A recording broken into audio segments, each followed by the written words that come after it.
interessante, né? Eu acho que a gente precisa muito dessa visão farmacológica dentro do laboratório.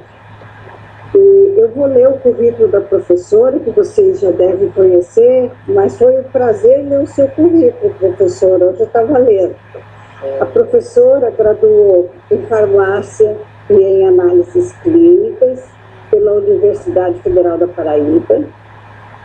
Ela tem mestrado em farmacologia e química de produtos naturais pela Universidade Federal da Paraíba, doutorado em biologia molecular pela Federal de São Paulo, Escola Paulista de Medicina. É professora da Universidade Federal da Paraíba, vinculada ao Departamento de Ciências Farmacêuticas, atualmente responsável pela disciplina de farmacodinâmica. Um mundo distante do meu, a farmacodinâmica. É docente permanente na área de concentração da farmacologia, de programa de pós-graduação em produtos naturais e sintéticos bioativos. Com esse mestrado, doutorado, é pesquisadora do Conselho Nacional de Ensino e Pesquisa de Desenvolvimento Científico e Tecnológico, CNPq, na área de farmacologia. E, além disso, de tudo isso, a professora, para ser bolsista de produtividade do CNPq, tem que ter muito estudo, muita pesquisa e competência, né, professora? Estamos ansiosos pela sua aula. É a primeira oportunidade que eu vou ter de ouvi-la. E é uma honra tê-la aqui conosco. A Raíza fez uma ótima indicação. Ai, meu Deus. E obrigada por ter aceito. A Raíza está exagerada, né? Não. Então, eu queria saber, primeiro, né, boa noite aos presentes. Primeiro, parabenizar a SBAC pelas iniciativas de trazer atualização na área. Parabenizar a SBAC pela interdisciplinaridade. Nós vivemos num momento de conhecimento e desenvolvimento científico que não dá muito para a gente separar totalmente as áreas, mas também a gente não é obrigado a dominar tudo, mas pelo menos entender, né, quando, em que ponto essas áreas elas se cruzam e elas conversam entre si. Então, é um prazer estar aqui com vocês. Espero que as expectativas dos que se inscreveram e dos organizadores elas sejam atingidas. Esqueçam esse currículo aí. Vamos conversar aqui com os colegas farmacêuticos bioquímicos e vamos misturar as expertises, né? Vocês têm, acredito que a maioria dos inscritos tem a vivência diária do laboratório de análises clínicas. Eu já estou um pouco distante, já exerci essa atividade mais lá no comecinho da carreira e enveredei mais para o lado da farmacologia, e aí a gente dividiu essas 3 aulas, sendo que a primeira, que eu estou chamando aqui de parte 1, nós vamos rever alguns conceitos que todos nós farmacêuticos biomédicos, eu não sei, nos inscritos, Ronaldo, nós temos biomédicos, temos farmacêuticos, temos outros profissionais, temos biólogos, eu não sei, eu preciso de perguntar isso, o Ronaldo pode dar uma dica aí. Temos biólogos. Pronto.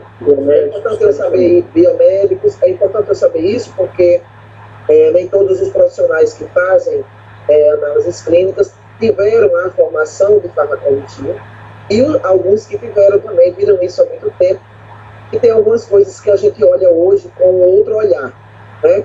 O conceito de fármaco é antigo, o conceito de medicamento é antigo, mas nós hoje olhamos para os medicamentos e o que eles fazem dentro do organismo com um olhar diferenciado, e esse olhar, né, de como eles podem interferir nas análises laboratoriais.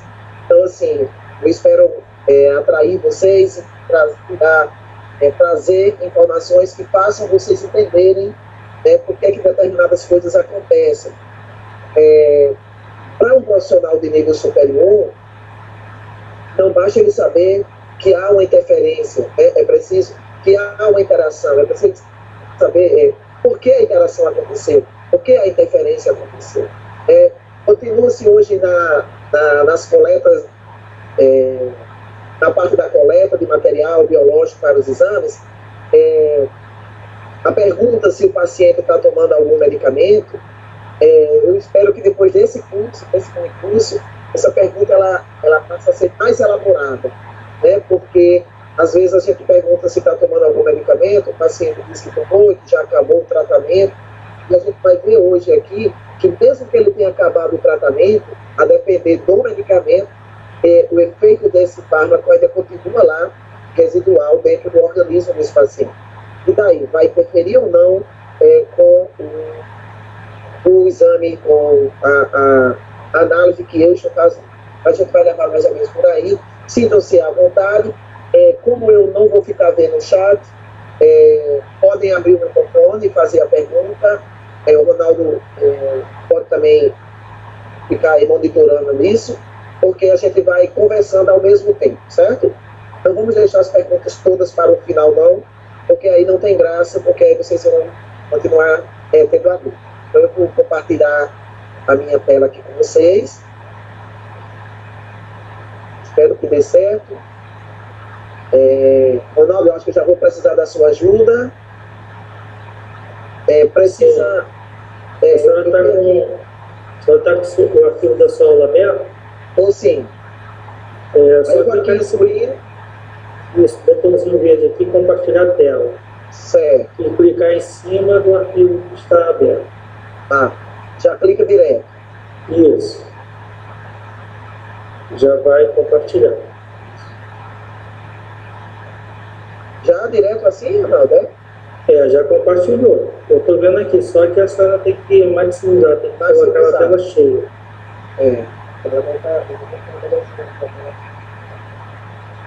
Vamos ver se vai agora. A senhora fecha aqui em cima, tem esse Open aqui, que está em amarelo. Clica no xizinho para fechar ele. Onde, Ronaldo? Tem o amarelo aqui não, está aparecendo um verde. Está dizendo que eu estou apresentando agora, mas ainda está girando aqui. Eu acho que é o meu computador que está ainda girando. É uma questão de licença. Mas é só fechar essa informação que está aparecendo. Não está conseguindo visualizar? Não, para mim aqui a minha tela está escura e está girando. Eu acho que vai abrir daqui a pouco. Está só girando como se estivesse abrindo o arquivo. Entendi. Certo? Vamos ver se ela aparece aqui. Enquanto vai aparecendo, a gente vai falando, né? Por exemplo, eu sou formado em farmácia em 1985, né? E o que a gente aprendeu e visualizava de farmacologia de maneira geral mudou muito hoje, né? E uma coisa que nós não levávamos em conta para poder interpretar se interações medicamentosas, interações com interferências em exames laboratoriais, é um parâmetro muito importante que eu pretendo hoje passar a principal informação para vocês, que é o parâmetro da meia-vida plasmática dos fármacos que estão contidos nos medicamentos. Agora sim, né? Deixa eu pegar aqui um apontador. Está aparecendo aqui para vocês. A minha aqui está tudo ótimo. Está a tela cheia. Tela cheia, né? Ok. Eu posso... Tem aqui uma janelinha na lateral que fica pegando um pouquinho do meu slide. É você que administra isso? Sou eu que... Onde está aparecendo a minha janelinha? Isso, essa sua janelinha, ela fica. Se você quiser, pode... minimizar. Isso. Vou fazer aqui ver se dá certo. Assim, aqui para mim está aparecendo tela cheia, o slide que está em tela cheia e o seu vídeo está menor, é o contrário. Tá? Certo. Perfeito. Então vamos lá. Nosso mini curso, né, atendendo a pedidos aí da demanda, foi interferência medicamentosa e sua relação com os exames laboratoriais. Para que a gente entenda, né, como acontece essa interferência, essa relação com os exames laboratoriais, a gente dividiu a primeira aula de hoje para a gente fazer uma revisão de alguns conceitos de farmacologia que vão ser importantes para a gente entender como se dá essa interferência ou essa interação dos medicamentos através dos seus fármacos em alguns exames laboratoriais. Então, já fui aí apresentada, vamos fazer a sequência aqui. A situação não é muito favorável para nós com o arsenal de medicamentos, de milhares de apresentação de medicamentos que nós temos hoje na prateleira da farmácia. Eu trago aqui um dado popular eletrônico da Anvisa, indo para da parte de saúde pública do Ministério da Saúde, e nós temos mais de 1.660 apresentações farmacêuticas diferentes, só dentro do bulário eletrônico da Anvisa. Então, 1.660 apresentações farmacêuticas diferentes é muito medicamento para que a gente bata no peito e vá ter a coragem de dizer que a gente conhece todas elas, que vai entender todas elas. Então, a Relação Nacional de Medicamentos Essenciais, a RENAME, de 2017, ela traz uns dados importantes. De mais de 800 apresentações farmacêuticas, nós temos mais de 800 apresentações farmacêuticas no âmbito do SUS, né? E aqui nós temos 1.660 no geral. Então, são milhares de apresentações farmacêuticas.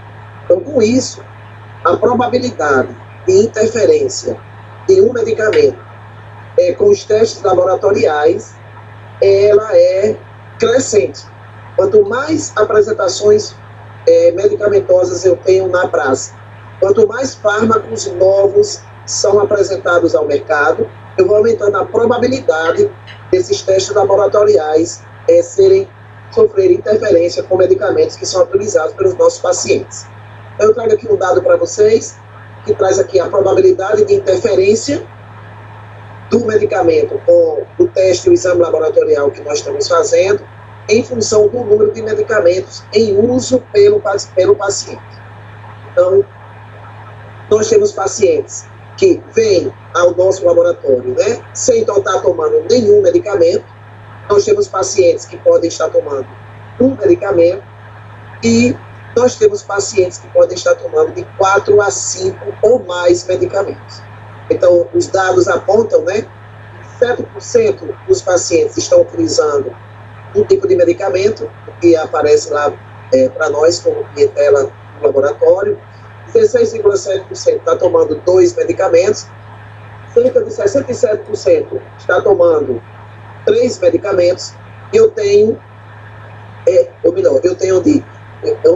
quando eu tenho 3 pacientes tomando 3 medicamentos, eu tenho 67% de probabilidade de ter uma interferência medicamentosa no exame. Estava lendo aqui errado para vocês.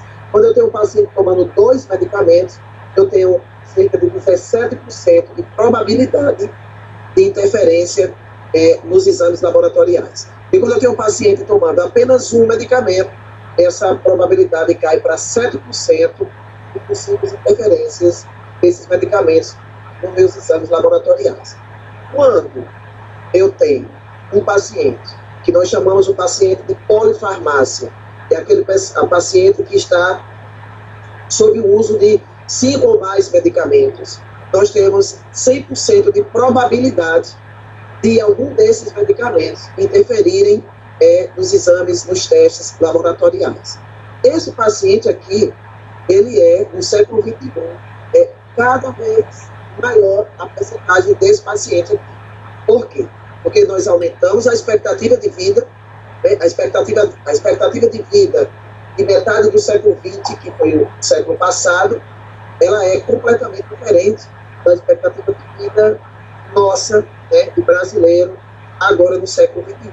Então, na hora que eu aumento a expectativa de vida, eu aumento a longevidade, eu aumento, né, a probabilidade de eu ter mais pacientes com doenças crônicas degenerativas. E entre essas doenças, né, que nós vamos ter, não precisa nem ser um paciente muito idoso, né, na faixa de etária de geriatria, nós temos algumas doenças crônicas, algumas doenças sistêmicas que já forçam o nosso paciente a estar em contato com 4 ou mais medicamentos. A gente está falando aqui, por exemplo, da hipertensão arterial sistêmica. A gente está falando aqui, por exemplo, do paciente diabético e hipertenso. A gente está falando aqui, por exemplo, do paciente obeso, que tem obesidade mórbida, e aí ele desenvolve outras comorbidades. Então, assim, não precisa ser um paciente em terceira idade, em quarta idade, para que ele esteja tomando 4 medicamentos hoje. Hoje a gente tem pessoas em faixa etária e ainda não é considerado a terceira idade, e que essa pessoa já está tomando 4 medicamentos por conta de problemas de saúde que apresenta. Então, na hora que eu aumento o número de uso de medicamentos, eu aumento a probabilidade, é uma crescente, é uma linear, para que essas interferências possam acontecer.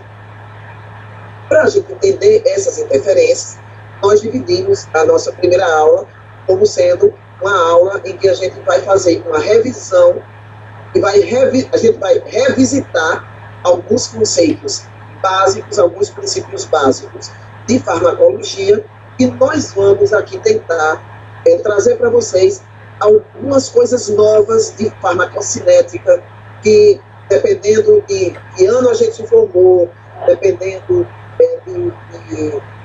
se eu estou totalmente fora dessa área de medicamentos, tem muita coisa nova de farmacocinética que nós não estudamos na faculdade, inclusive eu não estudei, e que é importantíssimo para que a gente entenda se vai ter interferência ou não do uso daquele medicamento nos exames laboratoriais, certo? Então, volto a dizer, como a gente estava conversando ainda antes de começar, hoje, por conta do conhecimento mais profundo da farmacocinética, eu não posso dizer o seguinte: meu paciente parou o tratamento com medicamento hoje, amanhã eu já posso fazer determinado exame e não vai ter nenhuma interferência. Não é assim. Não basta ter feito xixi e o medicamento ter ido embora, ele não vai embora, ele não sai da urina 24 horas após você ter terminado o tratamento. Então, a farmacocinética vai nos chamar atenção para isso. A farmacocinética é uma parte da farmacologia que ela estuda a velocidade, a cinética, com que o fármaco vai transitar dentro do organismo do nosso paciente após ele ter tomado uma dose de medicamento. E aí, esse trânsito, essa velocidade, ela varia de acordo com o fármaco, de acordo com o medicamento, e ela varia de acordo com algumas funções fisiológicas muito importantes do nosso paciente. Que funções são essas? Funções hepáticas, funções renais e funções cardíacas. Então, eu tenho essa farmacocinética, ela varia de acordo com o paciente que está recebendo aquele medicamento. Então, a gente vai começar no começo, revisitando o conceito de farmacologia, e aí a farmacologia a gente começa dizendo que ela é uma ciência, né? E ela sendo uma ciência, tudo que eu fizer em nome da farmacologia, eu tenho que ter comprovação, eu tenho que ter experimentação, eu tenho que ter reprodutibilidade, eu tenho que ter validação. Eu não posso usar medicamentos ou pegar uma substância qualquer e sair dizendo por aí que ela serve para isso ou serve para aquilo, sem que eu tenha essa validação. Então, é uma ciência. E em ciência, tudo que eu faço em nome de uma ciência, eu tenho que ter a comprovação para isso. Então, a farmacologia, ela é uma ciência que estuda a história e a fonte dos fármacos e medicamentos, né? É importante a gente saber como surgiu, de onde veio. Hoje nós temos medicamentos cujos fármacos são sintéticos, nós temos medicamentos hoje cujo fármaco, a fonte é vegetal, nós temos medicamentos que a fonte é mineral, nós temos medicamentos que a fonte é animal. Então, eu tenho como fonte de medicamentos os 3 reinos da natureza e a origem sintética que nos acompanha desde 1888, que 1987, quando surgiu o primeiro fármaco sintético na terapia, nós estamos falando do ácido acetil salicílico.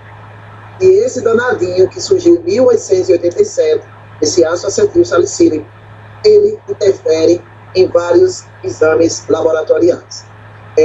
A farmacologia estuda as propriedades físicas e químicas dos fármacos, e são essas propriedades físicas e químicas dos fármacos que vão explicar algumas interferências de medicamentos em alguns testes laboratoriais, né? Por exemplo, quando eu tenho uma vitamina C, quando eu tenho um ácido ascórbico, que tem uma função antioxidante, todas as vezes que eu utilizo um método analítico, que o fundamento do método envolva uma reação de oxidação, envolva uma oxidase, a vitamina C, o ácido ascórbico, que aparentemente, né, é inofensivo, ele, por conta das suas propriedades fisicoquímicas, ele pode interferir nesse resultado desse exame. Então, essas propriedades físicas e químicas justificam por que o farmacêutico, ele precisa, mesmo hoje no século XXI, ele precisa de uma base muito forte na sua formação sobre química e umas pinceladazinhas de matemática e física para entender alguns processos. Então, por exemplo, são as propriedades físicas e químicas do fármaco que vai me dizer qual é a via de administração que eu posso utilizar. São as propriedades físicas e químicas do fármaco que vai me dizer se eu posso transformá-lo, em qual forma farmacêutica eu posso transformá-lo. Por exemplo, todos os fármacos, eles não podem ser transformados em todas as formas farmacêuticas que nós temos. Vamos voltar para o AS. Nós temos o AS, que é um fármaco antitérmico e analgésico, anti-inflamatório, e nós temos a dipirona, por exemplo, que também é antitérmica e analgésica. Só que as propriedades físicas e químicas da dipirona permitem que o farmacêutico transforme a dipirona em 5 formas farmacêuticas diferentes: comprimido, xarope, gotas, injetável e supositório. E o AS, que está na terapêutica desde 1887, as suas propriedades fisicoquímicas não permitem que nós o transformemos em nenhuma forma farmacêutica que tenha contato com a água. E aí, por quê? Né? Então, as explicações dos porquês vão estar sempre nessa química aqui. Então, por que eu não posso fazer um xarope de AS? Por que eu não posso fazer um AS injetável? Porque as propriedades fisicoquímicas do AS, ele é sintetizado a partir de uma reação de assimilação, e para fazer essa reação foi retirada uma molécula de água. Se eu colocar essa molécula de água aí de novo, o AS vai se quebrar, vai se decompor em ácido salicílico, e o ácido salicílico é uma substância considerada tóxica para as nossas mucosas. Então, vejam que os dois são analgésicos, os dois são antitérmicos, os dois são anti-inflamatórios, mas a propriedade fisicoquímica de um permite uma coisa e o outro não permite.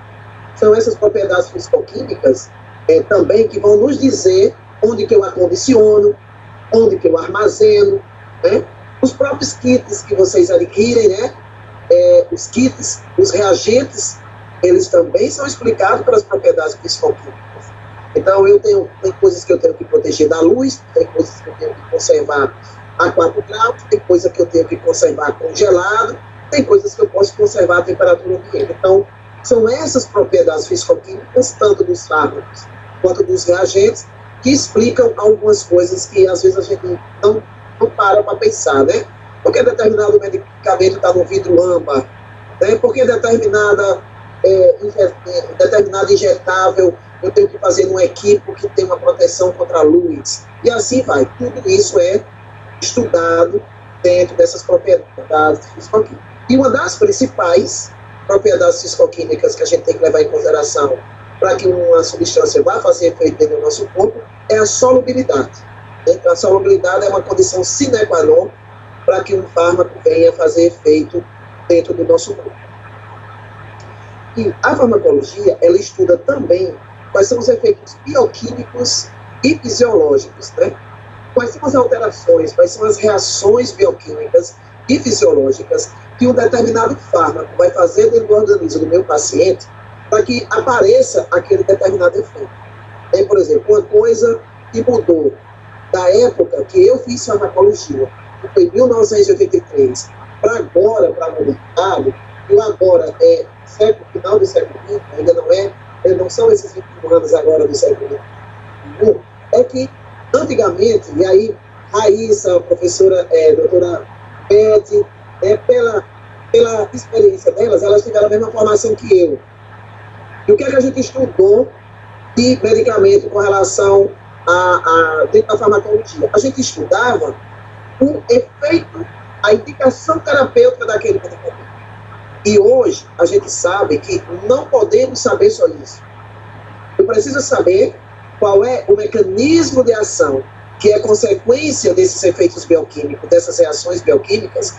É isso aqui que hoje é muito diferente de quem se formou há 30 anos atrás, 35 anos atrás, em que a gente apenas decorava para que servia o medicamento, ia fazer a prova lá decorando, isso serve para isso, isso serve para aquilo, e hoje não é mais assim. Hoje, saber para que serve, nem precisa mais se formar. Saber para que serve, basta ter acesso a um site de busca, basta ter acesso ao Google, que você coloca lá, e ele vai dizer para que serve. Então vai ser o que é que mudou nesses 35 anos, nesses últimos 40 anos. O que é que mudou? Mudou que a ciência nos permitiu, pela sua tecnologia, pelas suas metodologias, a gente descrever qual é a alteração bioquímica que um fármaco faz dentro do organismo, para poder a gente entender o efeito terapêutico dele, a indicação terapêutica. E lá em 1985, lá em 1980, a gente também já estudava isso aqui. Por isso que eu não botei vermelho, eu botei o vermelho que é aquilo que não conhecíamos. A gente já estudava a absorção, a transformação, o metabolismo, distribuição e excreção. Isso também faz parte da farmacologia, e essa parte aqui, esses 4 fenômenos fazem parte da farmacocinética. Estudávamos isso há 40 anos atrás? Estudávamos isso. Mas a gente estudava como? A gente estudava decorando. Ácido é melhor absorvido no estômago, base é melhor absorvida no intestino. A gente decorou que os metabolismos eram no fígado, a gente decorou que tudo saía na urina, mas se descobriu que nem todo metabolismo é no fígado, e se descobriu que nem toda excreção é pela urina, e se descobriu, pelas as evidências, os mecanismos de distribuição de fármaco no organismo, se descobriu que alguns fármacos permanecem por muito tempo dentro do nosso organismo, porque ele tem uma cinética de distribuição ampla, ele vai para os tecidos, ele demora a ser excretado, e enquanto ele está distribuído nos tecidos, ele não sofre a biotransformação, o metabolismo, para facilitar a excreção. E hoje, dentro do contexto da pandemia da Covid-19, nós estamos enfrentando um problema no Brasil, né, que o Brasil ainda não quer obedecer à ciência da farmacologia clínica, não quer obedecer que, por exemplo, a cloroquina não tem eficácia para a Covid-19, mas a cloroquina, o conhecimento da farmacocinética da cloroquina, só para eu dar um dado para vocês, a cloroquina, ela tem uma meia-vida plasmática de 42 dias. Anota esse número aí, e daqui a pouco a gente vai entender qual é a implicação disso. Quando você tem um fármaco veiculado no medicamento, que ele tem uma distribuição dessa, e que uma das ações dele é danificar a função hepática, de cara aí, ele já vai interferir nos testes laboratórios de função hepática. Tá? Então a gente vai ver que a farmacocinética ela vai trazer para a gente uma luz em cima dos medicamentos que nós já conhecemos, que a gente não tinha essa luz antes para entender por que determinadas coisas aconteciam. Né? Nós temos, por exemplo, medicamento como a metformina, medicamento de uso contínuo para quem tem diabetes tipo 2, a metformina, por si, pelo seu mecanismo de ação, pelas suas reações bioquímicas, já traz alteração de função hepática. Então, eu preciso saber disso. Eu preciso saber que aquele medicamento faz isso. Eu preciso saber se aquele meu paciente suspendeu há quanto tempo suspendeu, se ele não pode suspender, para poder fazer a interpretação correta dos exames que eu estou fazendo. E a farmacologia, ela também estuda os usos terapêuticos, as indicações terapêuticas dos medicamentos. O que é que mudou de 40 anos para cá? Nós, há 40 anos, quando fazíamos farmacologia, a gente estudava isso aqui, estudava isso aqui. Não existia o vermelho. Há 40 anos, o vermelho não existia. Então, há 40 anos, a gente não sabia exatamente qual era o mecanismo bioquímico molecular que o fármaco faria dentro do corpo de um paciente para poder ele apresentar aquela indicação terapêutica. A gente não sabia qual era o mecanismo molecular que explicaria um determinado efeito colateral. Hoje, a gente sabe que hoje, nesses últimos 30 anos, não se permite, nenhuma agência reguladora de medicamento permite que se registre o medicamento sem que você tenha daqui para baixo tudo esclarecido. Que eu tenho o vermelho esclarecido, que eu saiba por onde ele é absorvido, quem metaboliza, por onde se distribui e por onde é excretado. Então, tudo isso é farmacologia. E o que eu vou trazer para vocês hoje aqui é como é que essa parte vermelha é a parte de mecanismo de ação, é a parte da farmacodinâmica, como é que ela conversa com a farmacocinética para mexer com a concentração plasmática de fármaco que está dentro do sangue do nosso paciente e que a gente vai coletar aquele sangue para fazer um determinado exame. Esse é o foco da nossa primeira aula de hoje. Então, da primeira aula do curso.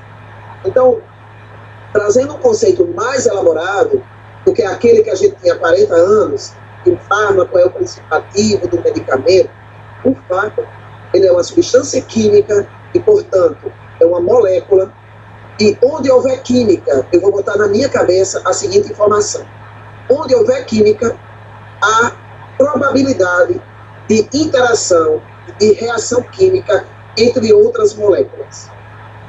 E que outras moléculas são essas, pegando a frase para a nossa sardinha aqui, que outras moléculas são essas? Aquelas que vocês querem detectar nos exames laboratoriais. Então, se é uma substância química, a probabilidade de interação é com determinadas substâncias que vão fazer parte do analito que vocês estão analisando. E qual é a característica do fármaco? Ele não basta ser uma substância química. Todas as moléculas não são fármaco. Para ser fármaco, é preciso que quando eu administro a um organismo, esse fármaco interaja, seja capaz de interagir com componentes moleculares que nós chamamos, específicos, que nós chamamos por receptores. Estou representando aqui com esse R. E esses receptores, eles têm uma certa especificidade. E esses fármacos, eles não vão se ligar, todos os fármacos não se ligam em todos os receptores do corpo. Quando acontece essa ligação do fármaco com o receptor, essa interação é através de uma ligação química. Então, é química com química. O fármaco é química, a ligação que vai ser reconhecida pelo receptor é química, e o receptor é uma macromolécula de natureza também química. Cerca de mais de 99% desses receptores no nosso corpo, para interagir com os fármacos e produzir um efeito, são de natureza proteica. São proteínas. Depois que acontece essa ligação do fármaco, esse reconhecimento pelo receptor, vai chegar aquele vermelhinho que a gente não conhecia há 40 anos atrás. Vai chegar o quê? As alterações bioquímicas e as alterações fisiológicas, para só depois produzir um efeito biológico. Um dos conceitos que mudaram, uma das coisas que mudou o conceito de fármaco, quando nós estudamos farmacologia na faculdade, dizia-se que fármaco tinha efeito terapêutico. Isso mudou por conta desse conceito aqui, que é toda substância química que interage com um receptor dentro do meu corpo, com uma macromolécula. Então, eu posso ter um efeito terapêutico, eu posso ter um efeito subterapêutico e eu posso ter um efeito tóxico. Vai depender das maneiras como eu uso. E uma das coisas que eu vou prestar atenção, e aí é importante isso na hora de você interpretar a interferência do medicamento com o exame laboratorial, o teste laboratorial, é uma coisa muito importante que aparece aqui. Eu vou pegar essas palavras todas aqui e vou esquematizar aqui, fazer um esquema, uma equação sem números, para a gente entender como é que as coisas acontecem. O que é que eu estou querendo falar aqui que não apareceu aqui nesse conceito? Para esse efeito biológico acontecer e eu dar adjetivos diferentes, sei lá se o efeito vai ser terapêutico, o efeito vai ser colateral, o efeito vai ser subterapêutico, ou o efeito vai ser tóxico, vai depender, em primeira análise, da concentração de fármaco, e aí esses colchetes significam concentração, vai depender da concentração de fármaco que chega no compartimento central do meu paciente, que é o sangue, a grande circulação sanguínea sistêmica. Ele vai interagir com o receptor. Essa interação fármaco-receptor é por uma ligação química. Essa ligação química são as mesmas, não mudou isso desde o século XIX, continuam sendo as mesmas, né? São ligações o quê? Iônicas, são pontes de hidrogênio, são ligações covalentes, com as forças de Van der Waals. Então, desde 1927, vamos dizer assim, desde que Jesus era pequeno, que essas ligações foram identificadas, que são essas mesmas ligações que vão fazer contato com o receptor. E não basta o meu paciente ter medicamento, ter fármaco dentro do corpo dele. É preciso que eu tenha uma certa concentração de complexo fármaco-receptor ligado para poder acontecer a ação, e a ação é o vermelhinho, a ação são as alterações bioquímicas e fisiológicas, para poder acontecer o efeito. Então, uma das coisas que eu vejo muito hoje em várias entrevistas, né, de pessoas assim, renomadas, na televisão, né, médicos, alguns farmacêuticos atualizados, enfermeiros, é achar que efeito e ação de um fármaco que está dentro do medicamento são sinônimos. Ação e efeito não são sinônimos. O efeito é consequência da ação. Eu posso ter, por exemplo, a melhor classe terapêutica que eu tenho para exemplificar que isso aqui são coisas diferentes é a classe terapêutica dos antipertensivos. Hoje, se a gente for no balcão de uma farmácia e pedir para colocar em cima do balcão todos os tipos de medicamentos que tem para tratar pressão arterial sistêmica elevada, vai ser colocado no balcão 14 classes, 14 grupos terapêuticos. Os 14 grupos terapêuticos têm o mesmo efeito. Os 14 vão baixar a pressão do paciente que está com hipertensão. Para eu saber, aquilo que eu falei agora, para eu saber hoje, no século XXI, o que é que o medicamento faz em efeito, nem precisa entrar na faculdade. Nós que nos formamos lá na década de 80, na década de 90, até a década de 90, 70, 80, até 90, quem se formou até 90 só estudou isso aqui. Não estudou isso aqui. Por que não estudou? Porque isso não era conhecido. Tá certo? Ninguém sabia o que é que acontecia. Era um vale, era o Triângulo das Bermudas, essa equação, se vocês lembrarem ainda aí das aulas de farmacologia, essa equação não tinha isso, era direto para o efeito, e aqui não era F, aqui era D de droga. Né? Era assim que a gente aprendeu, é assim que a gente foi ensinar. Então, eu posso ter os 14 grupos terapêuticos baixando a pressão, é o efeito. Para eu saber o efeito, eu vou lá no Google e coloco, pega aqui no celular, ó, coloco lá, para que serve captopril? O Google vai me dizer que captopril é para baixar a pressão. Agora, o que acontece com as 14 classes terapêuticas, os 14 grupos terapêuticos? Os 14 vão baixar a pressão por uma alteração bioquímica e fisiológica, portanto, por um mecanismo de ação completamente diferente entre si, para produzir o mesmo efeito de antihipertensão. Tá? Eu vou pegar aqui 5 para vocês. Dos 14 eu vou pegar 5. Eu tenho aqui hidroclorotiazida. Como é que ele baixa a pressão? É antihipertensivo? É antihipertensivo. Como é que baixa a pressão? Vou fazer uma natriurese.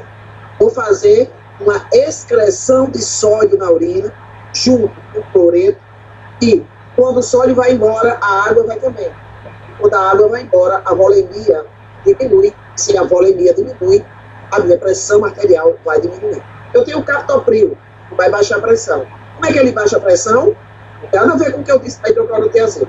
Captopril vai inibir a enzima conversora da angiotensina, que é uma substância vasoconstritora, que é uma substância que aumenta a secreção de aldosterona, que faz reabsorção de sódio, e, portanto, aumenta a volemia e aumenta a pressão, e é uma substância que, em nível central, aumenta, estimula o centro da sede para a gente tomar mais água e diminui a secreção do hormônio antidiurético. Esses são os 4 mecanismos que a angiotensina 2 faz subir uma pressão. Por que o captopril baixa a pressão? Porque ele inibe a enzima que biosintetiza a angiotensina 2. Aí a gente tem o propranolol, o atenolol. Como é que ele baixa a pressão? Ele baixa a pressão porque ele vai competir com os receptores da adrenalina e noradrenalina no coração e nos rins, fazendo com que noradrenalina perca o seu efeito cardioativo de elevar tempo cardíaco e pressão arterial e fazer com que lá nos rins haja uma diminuição da secreção de renina. E aí eu vou diminuir indiretamente a produção de angiotensina. Aí eu tenho, por exemplo, o difedipino, ele vai baixar a pressão, mas bloquear os canais de cálcio dependente de voltagem. E não deixa entrar cálcio, e aí eu vou ter uma vasodilatação, e aí a pressão vai cair. E a gente tem a losartana, que vai baixar a pressão por um mecanismo de ação, antagonismo competitivo dos receptores AT1 da angiotensina 2. Então eu espero que com esses 5 exemplos que eu dei, vocês já saiam daqui, né, com essa visão moderna, porque muitos profissionais confundem essas duas coisas, né? O efeito é consequência da ação. E aí, eu preciso saber do mecanismo de ação para entender o efeito colateral, para entender contraindicação e, em alguns casos aqui, para entender a interferência desse medicamento com algum teste laboratorial que vocês vão fazer. Vou dar aqui um exemplo. Nós temos pouquíssimos fármacos que fazem ligação covalente com os seus receptores, o que não é nenhuma surpresa, né? A gente não espera que os fármacos sintéticos, aqui a pessoa bole um fármaco ou isole da natureza uma substância química que vai fazer essa ligação covalente. Por quê? Se essa ligação for covalente, o nosso organismo não tem enzima para quebrar. E se o fármaco ficar todo o tempo ligado aqui, ele vai deixar de ter o efeito terapêutico e ele vai ter um efeito tóxico. Só que nós temos alguns fármacos, pouquíssimos, que são capazes de fazer isso. Um deles é o ácido acetilsalicílico. O ácido acetilsalicílico, ao se ligar no seu alvo receptor, lá na plaqueta, presta atenção agora para os exames lá a parte de coagulograma, quando ele se liga na enzima chamada ciclooxigenase 1 na plaqueta, ele faz essa ligação covalente. E qual é o principal papel fisiológico da plaqueta? É iniciar o processo de tampão plaquetário para iniciar o processo de coagulação sanguínea. Acontece que o AS faz isso de maneira covalente e aqui a gente vai ter que ter uma outra informação, não só do mecanismo de ação do AS, a gente vai ter uma outra informação, que as plaquetas, presta atenção, lembrando lá do banco da faculdade, as plaquetas não têm núcleo e elas não são capazes de sintetizar novas cópias. Então, quando o paciente está fazendo aquele tratamento com AS, 80 a 100 miligramas dia, como antiplaquetário, paciente pós-infartado, paciente pós-AVC, um paciente que escapou de um evento trombótico, ele está tomando AS profilaticamente. praticamente o resto da vida dele, 80 miligramas a 100 miligramas dia, a gente vai lembrar que as plaquetas, elas não têm núcleo, e a gente vai lembrar que ela tem um tempo de vida estimado entre 12 a 14 dias. Então, o que é que acontece? Quando o paciente está tomando AS, todas as plaquetas que foram tocadas, né, por essa ligação do ácido acetilsalicílico, elas estão inativas durante o restante da vida delas. Ou seja, elas perdem a função de ativação e agregação durante 12 a 14 dias. Se eu não sei isso, se eu não sei por que isso acontece, eu posso até saber, né? Eu posso saber o efeito final, eu posso até saber decorado, tá? Se o meu paciente estiver tomando AS, eu vou ter que prestar atenção no coagulograma dele e tal. Mas onde é que está a explicação? Onde é que está o porquê? O porquê está nessa ligação covalente, o porquê está em que a plaqueta não tem núcleo e ela não pode fazer novas sínteses de COX e, portanto, o coagulograma no tocante à agregação plaquetária, lá no exame que você vai fazer, ele vai dar todo alterado se você não tiver essa informação prévia, né? E aí a gente vai ter que, se o médico não fez isso para o paciente, não alertou que ele tinha que suspender, se o caso desse paciente não permitir que ele suspenda o tratamento, eu vou ter que ter isso anotado na hora que eu estou atendendo esse paciente. A minha atendente lá no balcão vai ter que anotar isso na ficha, né, no cadastro, para quando você fizer esse exame, você ter uma certeza que realmente está alterado por uma função plaquetária, por um problema de uma doença ou é por um problema do medicamento que aquele paciente está tomando. E o outro conceito que eu quero revisitar com vocês é o conceito de medicamento. Tem muita gente que pensa que, não nós, né, aqui, nós não vamos confundir isso, mas tem muita gente que confunde fármaco com medicamento. Alguém quer fazer uma pergunta, é isso?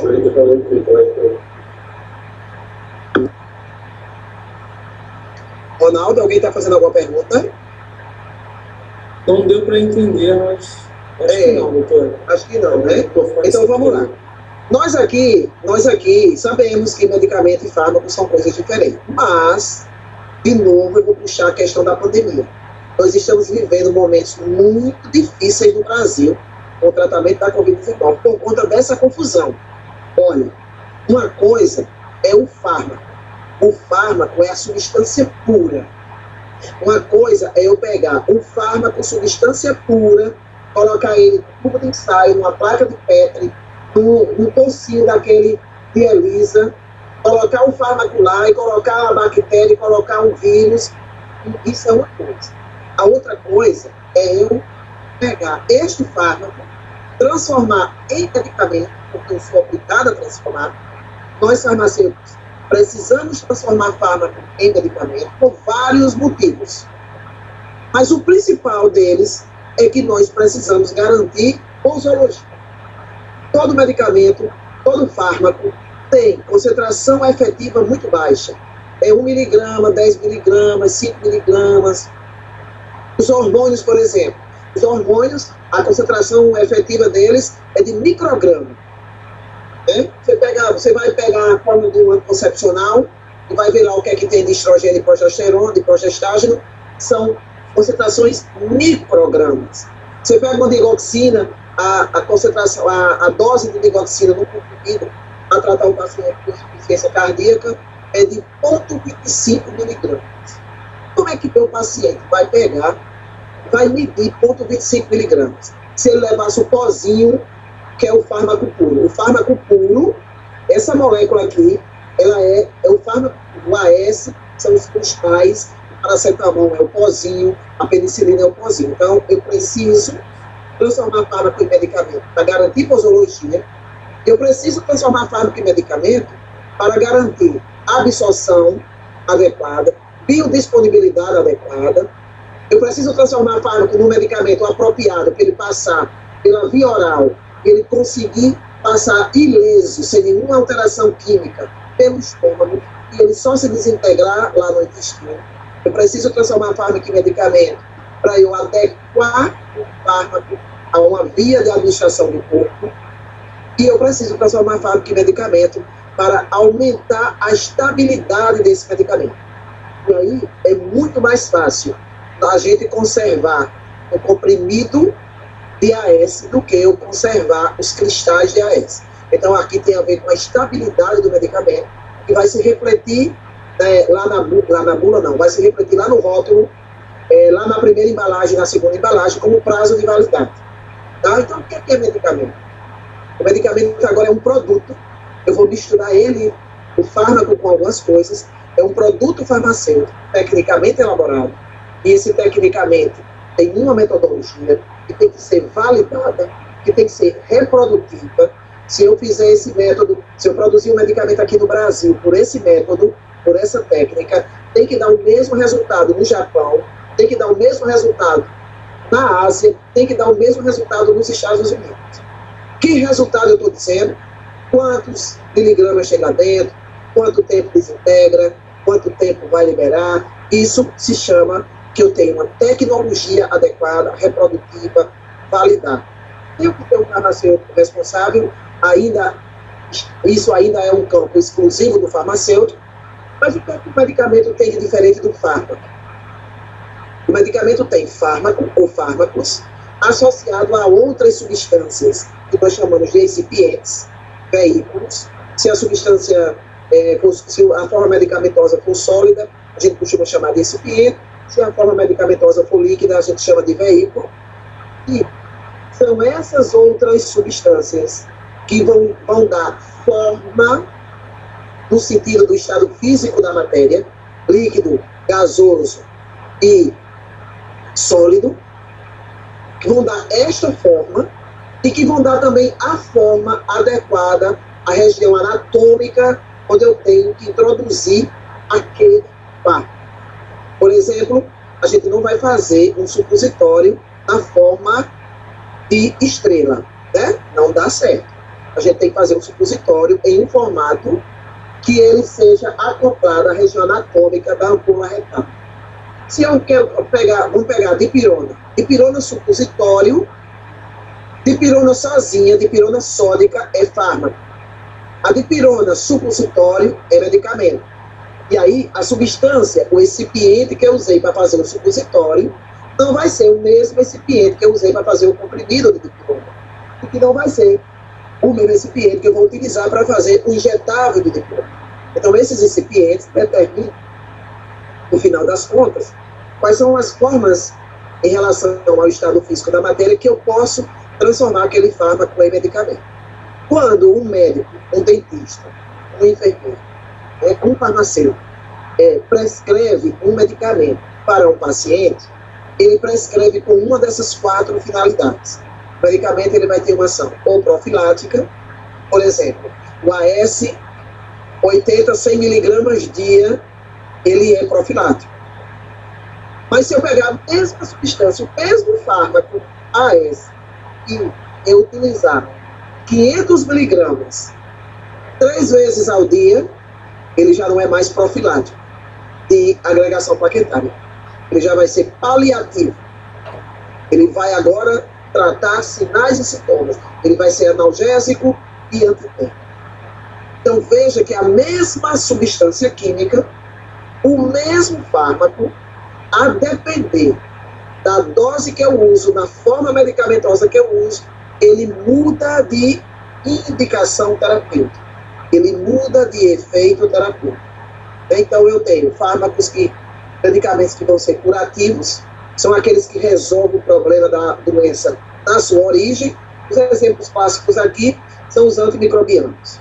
Né? Quando você tem uma doença infecciosa, que o diagnóstico laboratorial deu a bactéria tal, o fungo tal, e o antibiograma mostrou que vai ser aquele antibiótico ali, aquele antimicrobiano, vai resolver o problema na origem. Tá? Os paliativos vão ser todos os analgésicos, todos os antitérmicos, todos os anti-inflamatórios. Os paliativos vão ser os medicamentos de controle de doenças crônicas degenerativas, né? Paciente que toma glipiclamida, que toma metformina, é um paliativo, né? Ele está ali no controle, no aparecimento dele não vai resolver o problema do diabetes. E nós temos medicamentos que vão ser para fins de diagnóstico. Então, o mesmo fármaco, não transformado em medicamento, não irá ter as 4 finalidades. Então, a finalidade vai depender do fármaco que está aqui, né? E como foi preparado, e que dose, que concentração foi preparado. Beleza, né? Então, eu tenho o conceito de medicamento. Isso aí é medicamento, tudo certo? Se tiver um farmacêutico, se tiver uma metodologia, se eu tiver um fármaco, se eu tiver... Isso aqui é medicamento, ainda no século passado era. Hoje não. E esse hoje que eu digo ainda era no... ainda no século passado, eu estou falando lá no comecinho, né? Porque hoje, e nos últimos 40, 50 anos, né, não se permite mais o registro de um medicamento sem que eu tenha essas 3 coisas aqui. Então, precisa ter tudo isso, mas precisa ter eficácia, segurança e controle de qualidade comprovados cientificamente junto ao órgão federal competente. E esse órgão federal competente no Brasil é a Anvisa e é órgão do Ministério da Saúde. Agência Nacional de Vigilância Sanitária, órgão do Ministério da Saúde. Qualquer país civilizado do mundo, ele tem o seu órgão federal de regulação de medicamentos. No Brasil é a Anvisa, nos Estados Unidos é o FDA, a União Europeia tem uma agência reguladora para toda a União Europeia, a Índia tem o dela, a China tem o dela, todo país civilizado precisa ter um órgão que vá conferir essas 3 coisas. Então, não basta eu ter dinheiro, abrir um laboratório e começar a produzir medicamento, eu chamando aquilo de medicamento. Não, eu preciso que isso que eu fiz seja validado, reconhecido por um órgão competente. E é isso que nós estamos vivendo agora, com relação à pandemia, né? As pessoas querem tratar a Covid-19, por exemplo, com medicamentos sem nenhuma eficácia e sem teste de segurança para uma doença que é uma doença nova. Tem gente que está confundindo a ação do fármaco in vitro com a ação do medicamento in vivo para tratar o paciente com Covid. E quando eu digo que tem gente que está confundindo, eu não estou falando de pessoas leigas. Eu estou falando de médicos com mestrado, com doutorado, que continuam prescrevendo medicamentos que não vão conferir eficácia em segurança de uso, porque estão confundindo um estudo que foi feito in vitro com um fármaco, com um estudo clínico com o medicamento. Então, o farmacêutico não dispensa fármaco, o farmacêutico dispensa medicamento. Médico não prescreve fármaco, médico prescreve medicamento. Então, vamos lá. Para a gente dizer numa expressão mais simples, medicamento é uma forma farmacêutica de apresentação de fármaco. Só que eu preciso ter aquelas 3 coisinhas lá. Eficácia, segurança e controle de qualidade atestado por uma agência reguladora. Então, por exemplo, quando eu tenho codeína, xarope, paracetamol, gotas, todos eles aqui, ó, olha para cá. Quando eu tenho todos esses medicamentos aqui, quando eu tenho só o nome pretinho que está aqui, eu estou com um fármaco. Na hora que eu boto esse segundo nome, azul, agora eu tenho um medicamento. E isso faz toda a diferença, certo? Isso faz toda a diferença. No dia que quando alguém é farmacêutico, quando alguém é responsável pela assistência farmacêutica de um município, quando alguém é responsável pela central de abastecimento farmacêutico de um estado, essa pessoa não pode pedir para comprar codeína. Ela tem que dizer que ela quer codeína, xarope, e se tiver mais de uma dose apresentada, ela tem que dizer que ela quer codeína, xarope, X miligramas. Paracetamol, gotas, suspensão, pomada, injetável, comprimido, cápsula. E nós temos aqui a forma, para dar exemplo que eu disse a vocês que é o estado físico da matéria, que o medicamento vai representar. Nós temos aqui formas líquidas, nós temos aqui formas sólidas, nós temos aqui formas gasosas, que são os aerossóis, né? São com 2 S's, e a pronúncia é aerossol, não é aerosol. E nós temos aqui as pomadas, que fica intermediária entre o estado líquido e o estado sólido, porque é o estado semissólido. Então, tudo isso aqui, por exemplo, deixa eu ver se eu botei diazepam aqui, coloquei. O diazepam, por exemplo, ainda não está correto aqui. Eu teria que... Diazepam comprimido tem 2 apresentações em 2 doses. Eu tenho em 2 concentrações. Eu tenho o diazepam 5 miligramas e o diazepam 10 miligramas. Então, uma prescrição racional é você, farmacêutico, que pode prescrever medicamentos não tajados, né? Os médicos, os dentistas, os enfermeiros que podem prescrever alguns medicamentos dentro dos programas especiais de saúde pública, precisam fazer a anotação completa na prescrição, porque senão a prescrição não é racional. Uma coisa é diazepam 5 miligramas, outra coisa é diazepam 10 miligramas. Uma coisa é captopril 12,5 miligramas, outra coisa é captopril de 25 miligramas ou de 50 miligramas. Então, para a gente chegar, entender, eu trabalhei com vocês o conceito de fármaco, trabalhei o conceito de medicamento, coloquei uma equaçãozinha lá dizendo que quem vai fazer o efeito é o fármaco, coloquei uma equação dizendo que esse fármaco tem que atingir uma concentração ideal dentro do sangue do paciente para poder ele fazer o efeito terapêutico para qual foi bolado. Aí eu digo para vocês que eu não posso prescrever medicamento, eu não posso prescrever fármaco, tenho que transformar em medicamento. E agora eu faço essa pergunta retórica aqui para vocês. Vocês acham que essa imagem é factível? Vocês acham que quando alguém toma uma cápsula cujo fármaco vai atuar no DNA, pronto, aqui é um exemplo de exceção em que o alvo receptor não é uma proteína.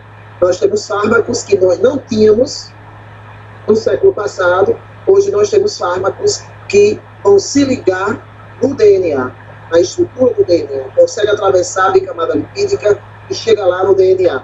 Vocês acham que isso aqui é possível? Quando eu tomo uma cápsula, é a cápsula que vai chegar lá no receptor? Podem responder aí para mim.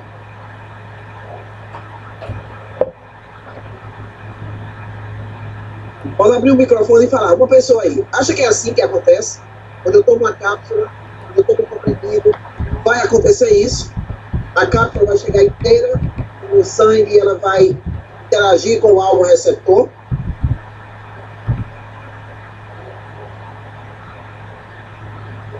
Ninguém quer falar? Ninguém quer falar? Não, né, gente? Não, né? Não. Não é o medicamento. Então, vamos lá. Agora dá um toque. Não é o medicamento que faz o efeito. Quem faz o efeito é o fármaco veiculado no medicamento. E não é o medicamento que vai interferir com os nossos exames laboratoriais. Quem vai interferir com os nossos exames laboratoriais é o fármaco que foi veiculado daquele medicamento. E aí ele vai passar por um processo chamado de fase farmacêutica, fase farmacocinética, para poder chegar no sangue do nosso paciente.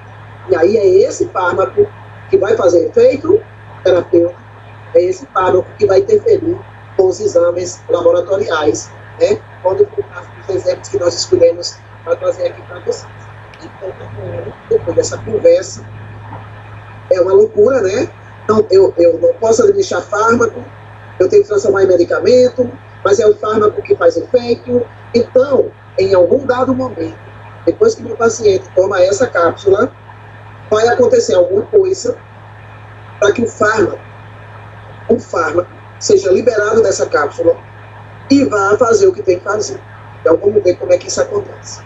Então, a farmacologia, traduzindo aqui em 2 grandes áreas, vamos botar aquelas todas, ela tem 2 grandes áreas. Ela estuda o que é que o organismo faz com o fármaco, ou seja, como é que o organismo, como é que é o trânsito do fármaco dentro desse organismo.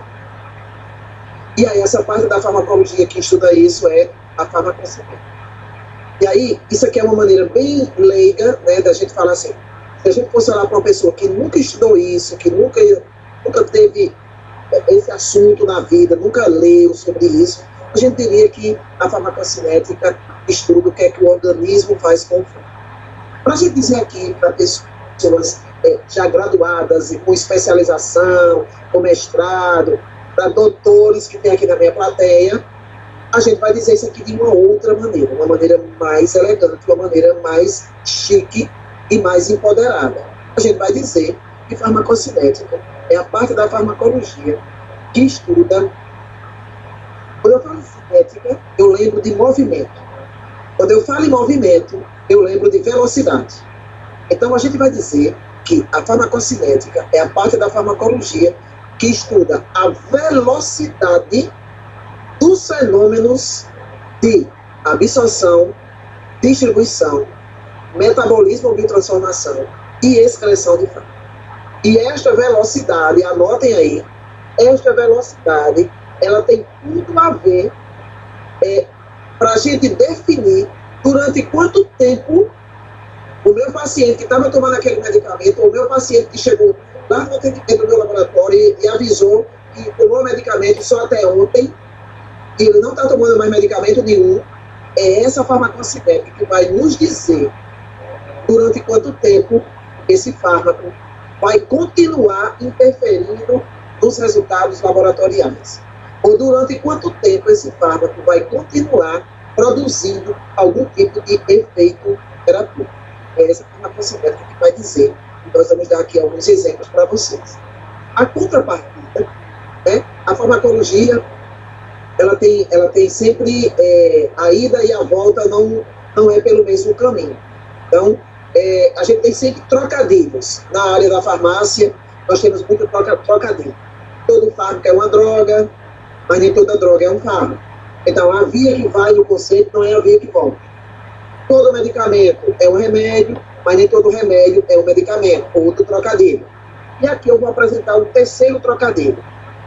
A parte da farmacologia que estuda o que é que faz para o organismo chama-se, a minha grande área, me marcou aqui na minha cabeça porque a doutora Elizabeth disse que estava muito distante dela, a minha grande área de atuação como professora, que é a farmacodinâmica. Então, fazendo a mesma analogia, a gente disse aqui, se alguém perguntasse para vocês assim, uma pessoa leiga, que ela não ia conhecer os termos técnicos, doutora, o que é farmacodinâmica? Você vai dizer que farmacodinâmica estuda o que o princípio ativo do medicamento faz no organismo.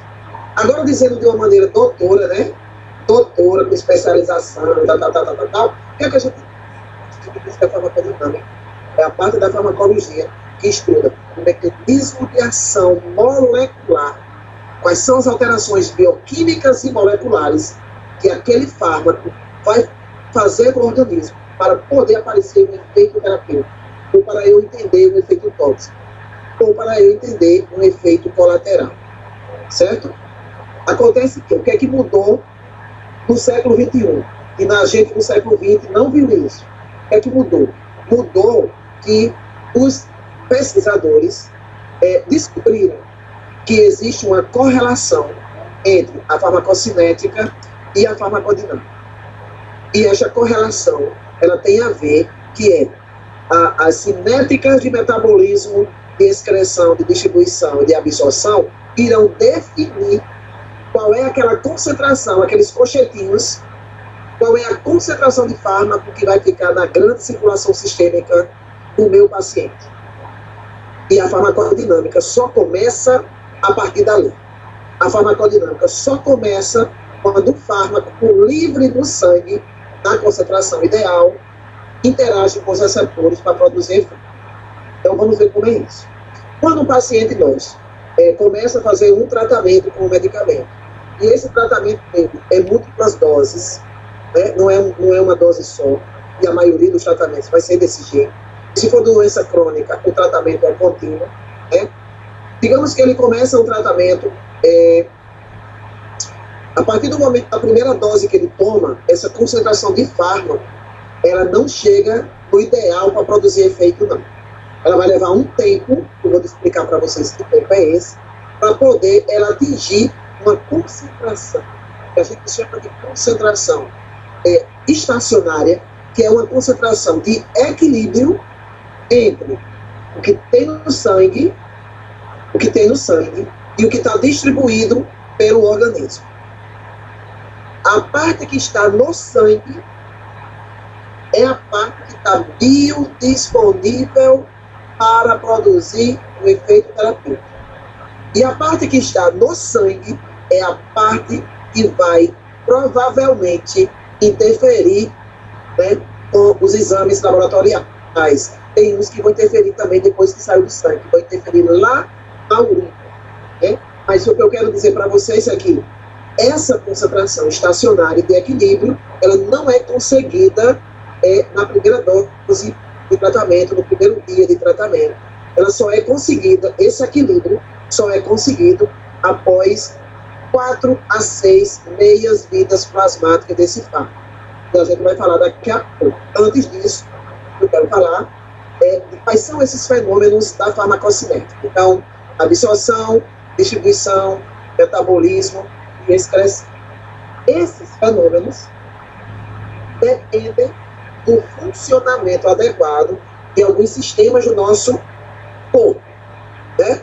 A absorção vai se dar por membranas especializadas, se for medicamento por via oral, é majoritariamente no intestino, se for na mucosa ocular, vai ser a mucosa conjuntival, se for na narina, então eu vou ter membranas biológicas que vão propiciar que o fármaco que eu administrei na forma de medicamento, ele chegue ao sangue.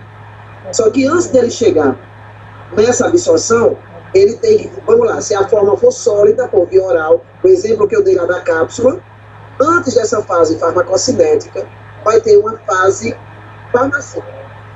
E essa fase consiste em quê? Em desagregação, dissolução, abertura da cápsula, desagregação do comprimido, pequenos grânulos, vai ser liberado o fármaco. Quando o fármaco for liberado, daquela forma medicamentosa, ele vai sofrer esse processo de absorção. E o que é a absorção? A transferência do fármaco do local de administração do medicamento para a grande circulação sistêmica, para o sangue. E aí, a distribuição? Ele chegou no sangue, o sangue circula pelo corpo todo, e eu tenho a cinética de distribuição, a velocidade com que essa distribuição vai acontecer. E essa distribuição vai se dar a depender do fármaco, e a grande maioria deles vai se dar principalmente pelas globulinas plasmáticas, alfa-globulina e albumina, e vai se dar também em tecido adiposo. Alguns fármacos também se distribuem pelas hemácias. O que é que eu tenho que entender aqui? Quando o fármaco chega no sangue do paciente, o medicamento passou pela fase farmacêutica, foi absorvido o fármaco, essas cinéticas aqui, essas velocidades de distribuição, de metabolismo e de excreção, elas acontecem simultaneamente. E, quando se bola a produção de um novo medicamento, de uma nova apresentação de medicamento, se bola para uma concentração de fármaco dentro daquele comprimido, daquela cápsula, para que a parte que foi distribuída, parte vai ser distribuído, parte vai ser metabolizado, parte vai ser excretado. Vai ter que sobrar essas 4 cinéticas uma certa concentração de fármaco, que é aquela concentração que a gente diz que é a fração biodisponível, que ela vai interagir com o receptor no local, no órgão afetado, e só depois dessa cinética, dessas 4 cinéticas, o que libera aqui de fármaco livre é o que depois é que vai acontecer a farmacodinâmica. Então, o que é que a professora? Pois não. É Maria Elizabeth, professor. Pois não, Maria Elizabeth. E pode falar. Então, aí estou encantada. Primeiro, estou encantada com essa aula. Então, eu estou longe da farmacodinâmica mesmo. Então, me fizeram uma pergunta, fez uma pergunta e eu tive, né, que dar uma procurada. Mas se eu aproveitasse, tive que pesquisar, mas eu não lembrava. Porque às vezes a gente diz que é farmacêutica e eles acham que a gente sabe remédio. Isso, Beth. Eles acham eu não sei. nós vamos saber o tempo. Eu sou farmacêutica de laboratório. Isso. O botilho, por exemplo, se tem uma pessoa tomando botilho e algum remédio de uso contínuo para alguma dor. Exemplo, vou dar aqui que lhe foi perguntado, para o nervo trigêmeo. O botilho pode acelerar de tal forma os movimentos do estômago e não chega a ser feita a absorção completa do remédio, e aí ele não vai ter aquela dose que a senhora falou ali. Essa concentração seria verdadeiro? Isso. Boa pergunta, Beto. Qualquer medicamento que altere a motilidade intestinal, ele vai diminuir a absorção de outro medicamento que esse paciente está tomando. E quando ele diminui a absorção, porque o trânsito intestinal é rápido, então é questão de tempo, é cinética, é velocidade, o que é que vai acontecer com essa concentração de fármaco? O que é que vai acontecer? Sim, vai diminuir. Vai diminuir. E se ela diminui, eu vou ter menor quantidade de fármaco ligando ao receptor. E se menos fármaco liga ao receptor, eu vou ter mecanismo de ação diminuído e eu vou ter efeito diminuído. Excelente pergunta. Então, qualquer coisa que altera a motilidade intestinal, por exemplo, você está tomando, o paciente está com distúrbio, episódios diarreicos, né? Se ele estiver tomando algum medicamento por via oral e que precise, né, ele está tomando outro medicamento de uso contínuo, ele teve a diarreia naquele momento ali, ele está tomando diarreia.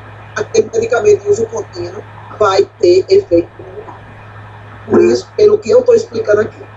Sim, porque realmente o paciente foi fazer o exame e deu a concentração plasmática, a concentração que ele deveria ter ficou muito abaixo. E isso, na concentração plasmática mesmo, que a gente diz, concentração plasmática. E daí, na hora do cadastro, ele não falou que tomava motinho. Então, assim, foi um caso que foi apresentado para todo mundo pensar o porquê que aquele paciente repentinamente estava com uma dor terrível e não havia, ou foi aumentada a dose de remédio e não adiantava. Isso para ver se ele não adiantava. Perfeito, Beto. Pensa num caso bacana para colocar aqui exatamente nesse slide aqui. Perfeito. E é essa a explicação.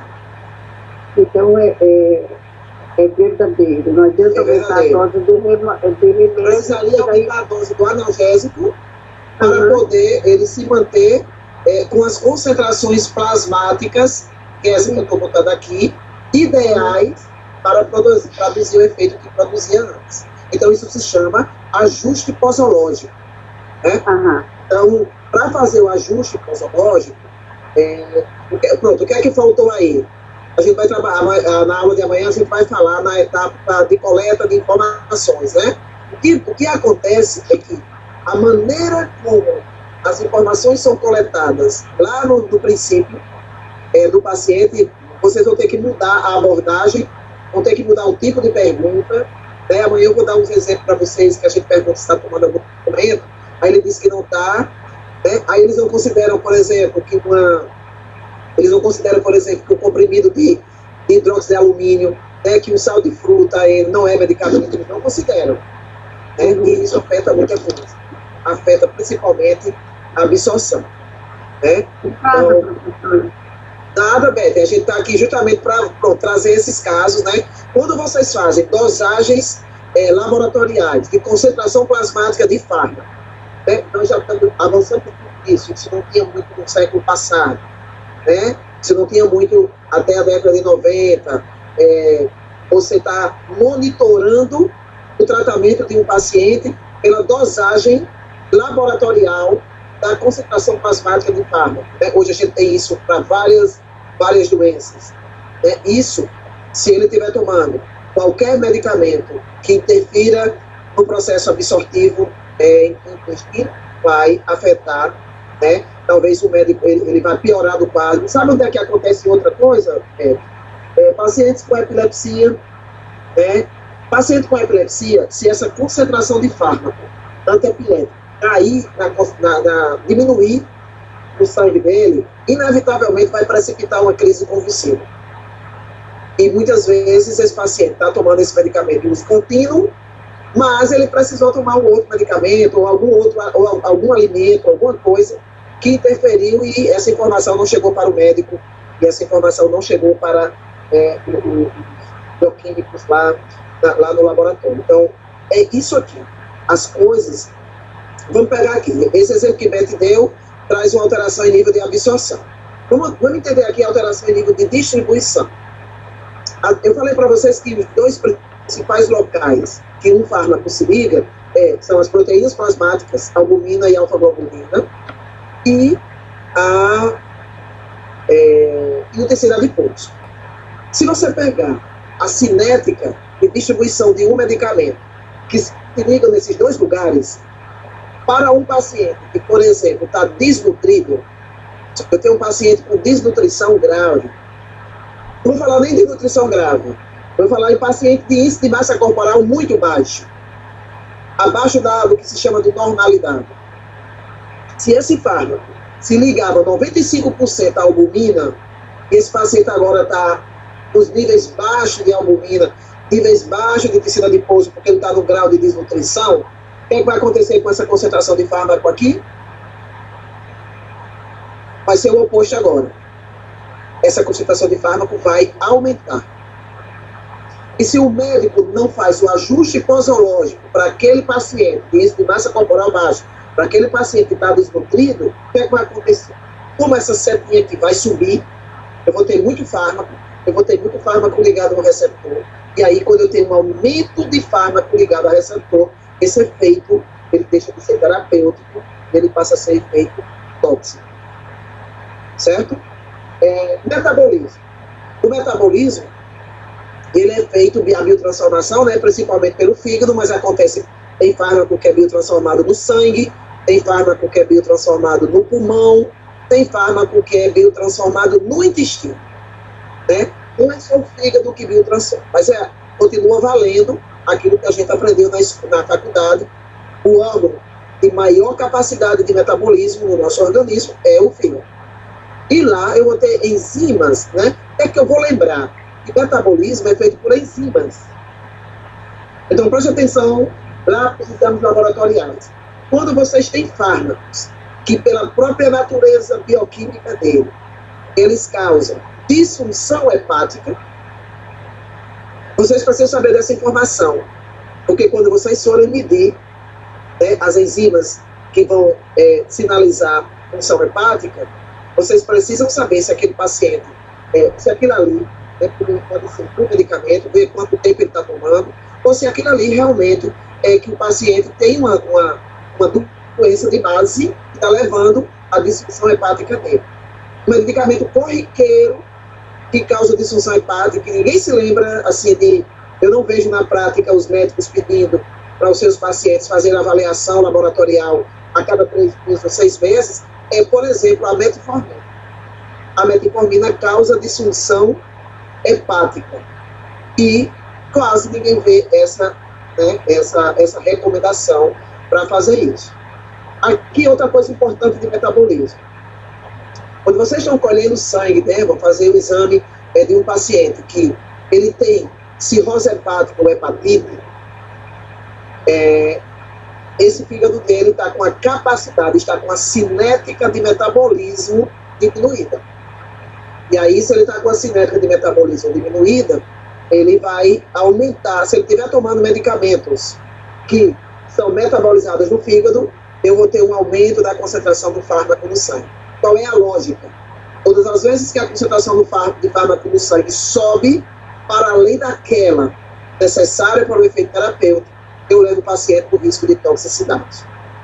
E todas as vezes que essa concentração de fármaco desce para além daquela que faz efeito, eu vou ter o meu paciente tomando medicamento, ele está medicado, mas ele não vai ter melhora do quadro da doença. a gente disse que o paciente ficou submedicado. Ele recebe medicamento, mas o medicamento não gera concentração, né, suficiente para produzir efeito. Um exemplo do fígado, de doença que vai causar isso, é o câncer de fígado. O câncer de fígado, a gente vai ter hiperplasia e hipertrofia dos hepatócitos, e essa hiperplasia e essa hipertrofia acelera a cinética e metabolismo dos sábios. Então, quando eu tenho um paciente com câncer de fígado, e ele está precisando tomar os medicamentos que ele já tomava do tratamento das coisas que ele tinha, o médico vai ter que fazer ajuste posológico, vai ter que aumentar a dose desse tratamento, desse medicamento, porque senão o efeito terapêutico daquele precisava daquele medicamento não vai aparecer, certo? A essa concentração de fármaco, que tem que chegar no sangue, na interface para se ligar com os receptores, a gente chama de fração biodisponível do fármaco. Se vocês já viram uma bula de medicamento hoje, na bula de medicamento, coisa que não aparecia há 20 anos atrás. Há 20 anos atrás não aparecia. Aparece lá nos parâmetros farmacocinéticos, vai aparecer um F maiúsculo. E esse F maiúsculo, ele traz assim, F é igual a 90%. O que é esse F? F é fração biodisponível. A outra coisa que vai aparecer na bula do medicamento, eu vou mostrar daqui a pouco, é uma expressão assim, ó, essa é informação técnica para nós profissionais de saúde. Essa informação não vai para o pouco, por isso que vem com as abreviaturas. É ASC. O que é ASC? É área sob acúmulo. Vou falar disso daqui a pouco, o parâmetro de biodisponibilidade. Tudo que entra de fármaco no corpo de um paciente precisa sair. E essa saída vão ser os mecanismos de excreção. Assim como a gente estudou e está valendo, né? O principal mecanismo de excreção de fármaco é pela urina. Excreção urinária. Né? Então, aquele balanço lá entre o que foi filtrado, o que é reabsorvido, o que é secretado.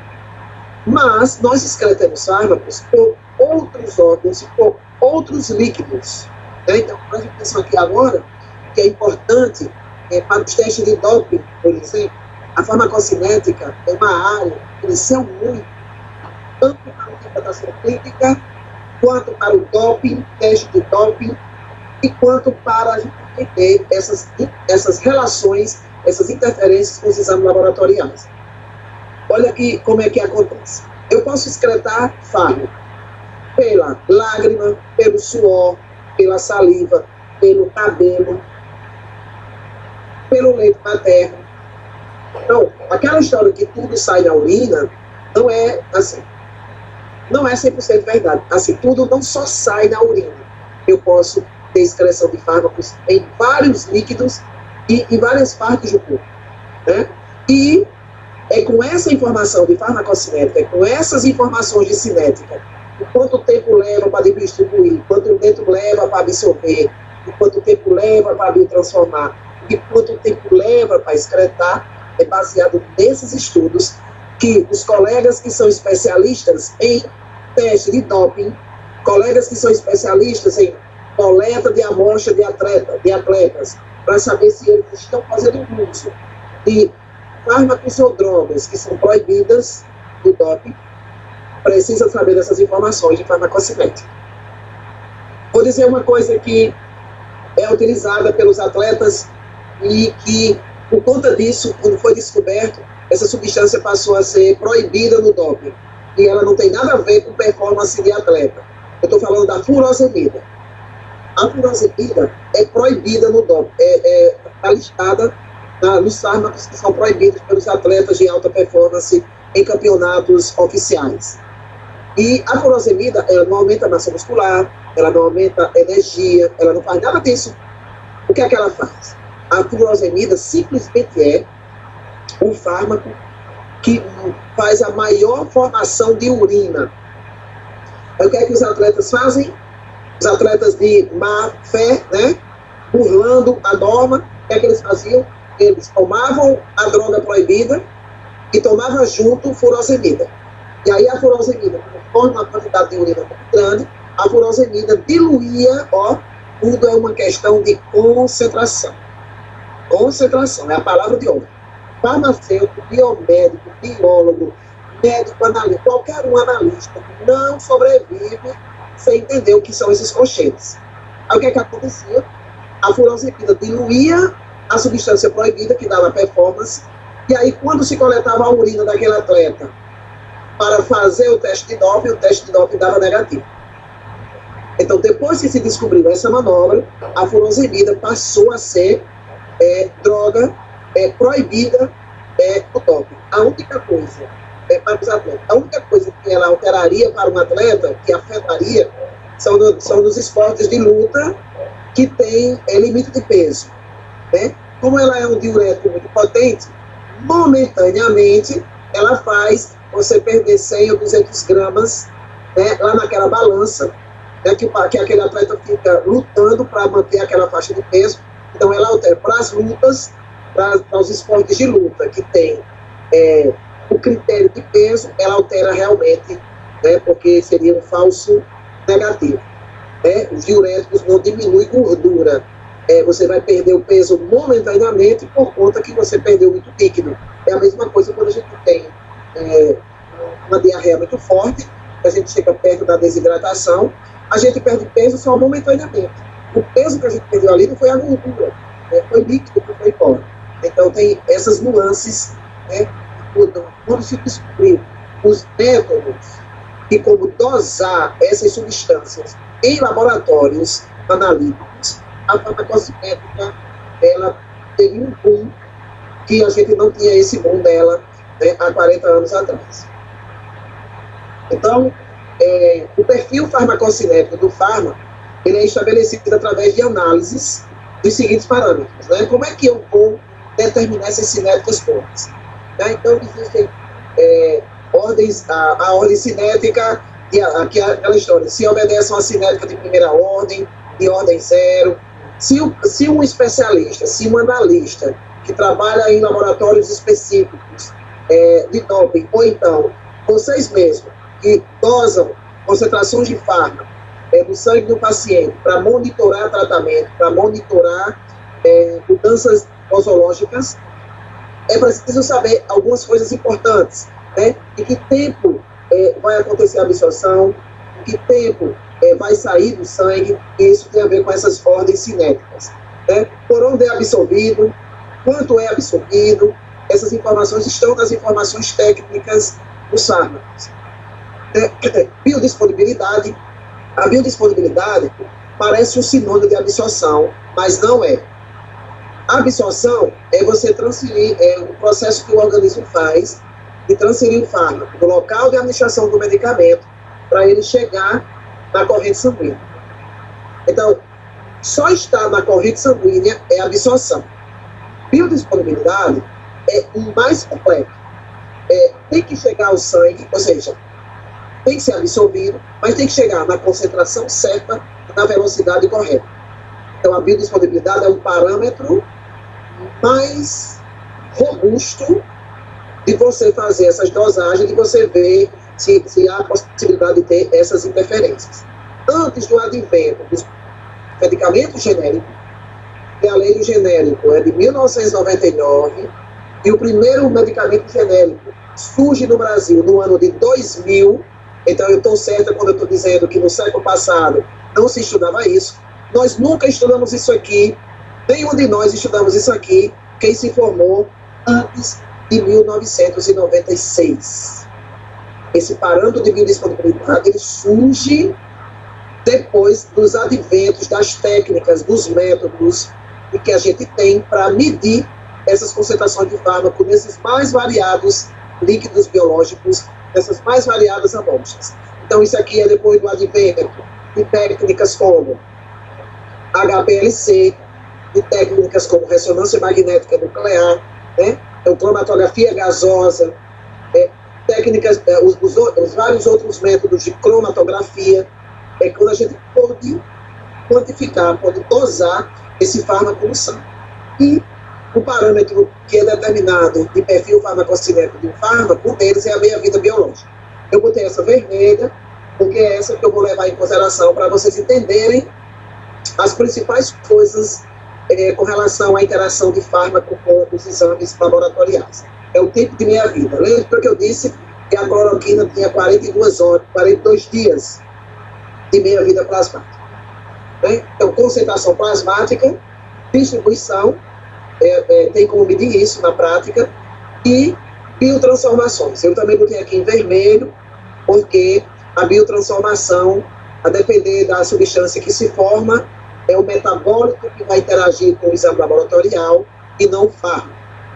Né? E expressão, que são os clearances que se medem com relação a esses fármacos.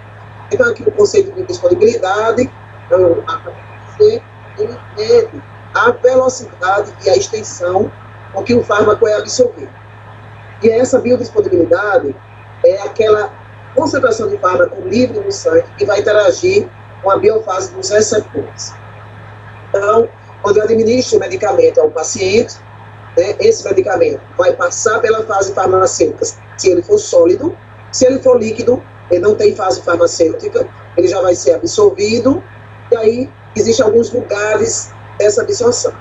A grande circulação sistêmica, representada por sangue e plasma, né, e há um outro líquido em que eu posso ter a absorção de fármaco, o compartimento depois da absorção é a linfa. Então, eu tenho dois líquidos onde eu posso medir a velocidade que chegou esse fármaco lá, que é o sangue e a linfa. Depois que chegou na grande circulação e na linfa, ele vai ser distribuído e vai para vários tecidos, inclusive o tecido alvo. Nesse intervalo, aqui, de distribuição, lembre-se, o sangue circulante, parte está sendo metabolizado, parte está sendo excretado. E o que sobra é o que vai fazer o efeito. Então, quando eu tenho medicamentos sólidos, administrados por via oral, ai meu Deus, eu fui lá para o final, só um minutinho aqui.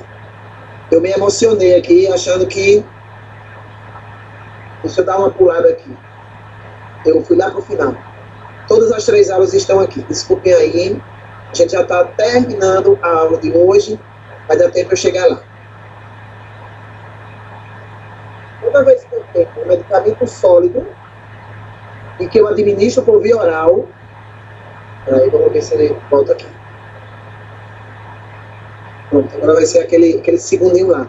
Quando eu administro o medicamento sólido, comprimido, dragem, cápsula, pela via oral, obrigatoriamente esse medicamento vai passar pela fase farmacêutica. É a fase de desintegração, é a fase que vai transformar em pequenos grânulos. Depois, esses pequenos grânulos, eles vão liberando partículas mais finas até liberar o fármaco propriamente dito. Por isso, que quando eu tenho um medicamento sólido por via oral, o tempo de absorção e a cinética de absorção e o tempo em que o efeito vai aparecer vai ser mais lento do que quando eu tomo medicamento líquido por via oral, ou quando eu faço medicamento líquido pela via parenteral, ou quando eu faço, por exemplo, um supositório pela via retal. Deixa eu ver se aparece aí. Para mim está girando aqui. Para você está girando também? Então, naquela a tela usada, né? Está escura. Aquela leitura ainda. Vamos ver aqui se ele vai... Eu cliquei na tecla errada aqui e fui para o fim da apresentação. Deixa eu mostrar para vocês. Não tem problema.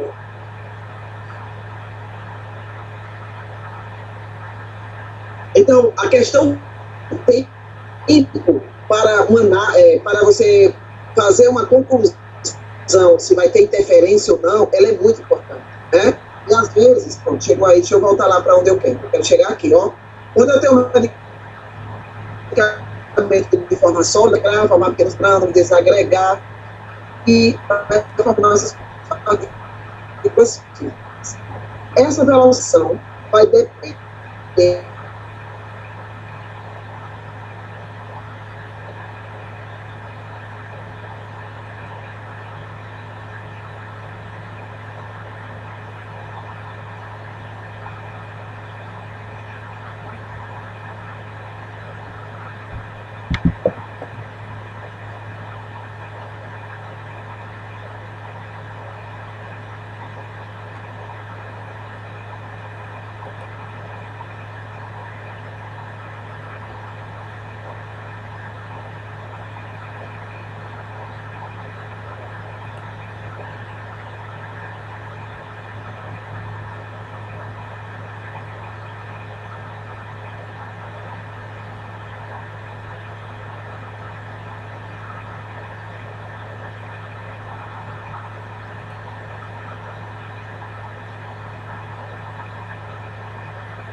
Recording in progress. Naquela amostra biológica. Se a cinética de metabolismo for muito rápida, você não vai medir o fármaco na sua amostra biológica, você vai medir o seu metabólico. E se a cinética de eliminação, né, ele faz um efeito rápido, e você vai agora querer detectar se aquela amostra tem resquícios ou do fármaco ou do metabólito, agora você vai coletar os líquidos, você vai fazer o teste dos líquidos de excreção. E aí eu tenho líquidos ou amostra biológica, né? Urina, fezes, leite materno, suor, e o ar expirado é uma outra amostra biológica em que eu posso detectar a presença de fármacos. O ar expirado, por exemplo, é o princípio do método lá do bafômetro, né? E eu tenho todo um caminho para esse fármaco passar, a depender da via de administração. Detalhe para a via intravenosa. A via intravenosa, preste atenção, todos esses pontinhos rosa aqui estão mostrando para nós que está passando por algum órgão antes de se absorver. Fígado, trato gastrointestinal, intestino, pele, músculo, cérebro, líquido cefalorraquidiano, que é quando é intratecal, pulmões, onde eu faço por inalação. Quando a via é intravenosa, a forma medicamentosa é injetável, intravenoso. Preste atenção à linha é reta, ó, é reta. No intravenoso, não tem nenhum processo absortivo. Já vai direto na grande circulação sistêmica, que é o sangue, e aí a gente diz que quando o medicamento ele é intravenoso, ele tem 100% de biodisponibilidade. E aí, essa biodisponibilidade tem um gráfico que se desenha para isso. Então, aqui, os farmacêuticos que trabalham, né, os laboratórios que prestam serviço para bioequivalência de fármacos e tal, as coletas vão ser feitas no líquido biológico, no plasma, porque a gente tem que detectar quanto chega ao sangue, e vai ser construída uma curva desse tipo, né? Eu vou ter uma curva de concentração plasmática sérica em função do tempo após a administração do medicamento. E sempre vai ter uma fase ascendente, sempre vai ter um pico e sempre vai ter uma queda. Eu estou aqui com duas curvas de biodisponibilidade, dois medicamentos, o medicamento da formulação A e da formulação B, e dessa curva a gente tira 3 parâmetros importantes. Qual é a concentração máxima que chega na formulação A, foi 6 microgramas por ml de soro, e na formulação B, a máxima foi aqui em torno de 3,7 microgramas por quilograma por ml de soro. Um outro parâmetro que eu tiro é o tempo em que esse pico foi alcançado. E esse tempo eu vou ler no eixo do X, para a formulação A, esse tempo foi 1 hora. A formulação B, esse tempo foi 4 horas. E a outra coisa que a biodisponibilidade quantifica, o parâmetro, é a famosa área supercurva, como para vocês que eu ia falar, é o cálculo do que está aqui. É o cálculo dos trapéziozinhos, né? É a integração dessa área, e ela vai nos dizer quanto de fármaco tem por ml por hora. Essa informação é muito importante para a gente saber quanto tempo o fármaco vai estar lá dentro do sangue do paciente, e ele vai poder interferir com os exames que eu vou fazer. Tá? Aqui, por exemplo, a formulação A tem 34,4 microgramas por ml por hora, e a formulação B 34,2. Em termos de área sobre a curva, ele não tem diferença, mas tem diferença muito grande em termos de concentração máxima. Então, esses parâmetros de biodisponibilidade são importantes para monitorar a eficácia clínica de um medicamento. Por exemplo, esse exemplo que a Beatriz deu aí, né? A Elizabeth, ela disse para monitorar a concentração do fármaco, que o médico estava desconfiando que não estava fazendo efeito lá no paciente, então eu uso esses parâmetros para determinar isso, quando faz essa quantificação lá no plasma, monitorar risco de toxicidade, determinar a extensão total de absorção dos fármacos, e tudo isso aqui, principalmente a letra C, ela vai me dizer quanto tempo o fármaco fica no sangue para poder fazer a interação. De todos os parâmetros farmacocinéticos, eu queria chamar a atenção para terminar a aula de hoje da meia-vida dos fármacos. Essa meia-vida, ela refere-se ao tempo que determina a concentração de um fármaco, que determinada concentração de um fármaco leva para reduzir a metade dentro do nosso organismo. Então, por exemplo, se eu tenho um fármaco, eu dei uma dose de medicamento a um paciente e ele gerou lá 100 microgramas por ml de sangue, a minha vida plasmática vai ser o tempo que o organismo leva para trazer 100 microgramas para 50. Que importância isso tem?